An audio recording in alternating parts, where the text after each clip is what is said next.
Listen very carefully, brothers. What I'm about to tell you is really important, and to me it is very sacred. There are 4 chapters in Scripture that have nothing to do with the fall. The fall begins in Genesis 3. The devil is thrown into the pit in 19 or 20. We'll find out in a minute. It's all over with in around Genesis 19:20. And then you've got 21 and 22, there's no sin. And the old creation has passed away.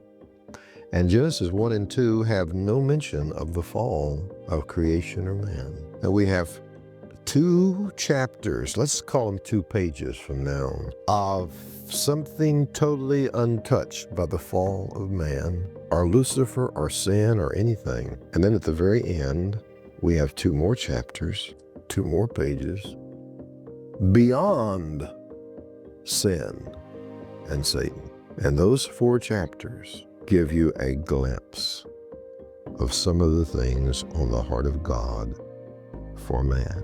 And I'm going to tell you something. They're inadequate. Genesis 1 and 2 is more inadequate than Revelation 21 and 22. Genesis 1 and 2 is really a hint. Revelation 21, 22 are an unfolding.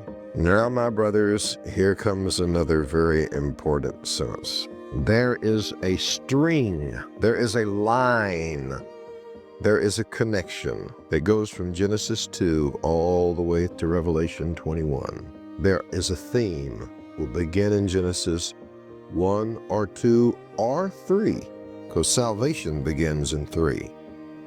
There are themes in Genesis 1 and 2 and 3.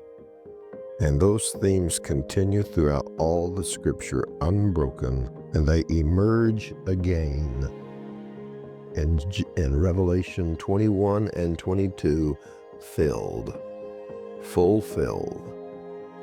And this is what I would encourage you to do, to minister one of those lines all the way from the beginning to the end, but not all of them, ever.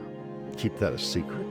But Abel, Jonathan, Daniel, Belu, you have no business ministering any of this unless you can also bring brothers and sisters to a deeper walk with Jesus Christ. And that you cannot do at this moment.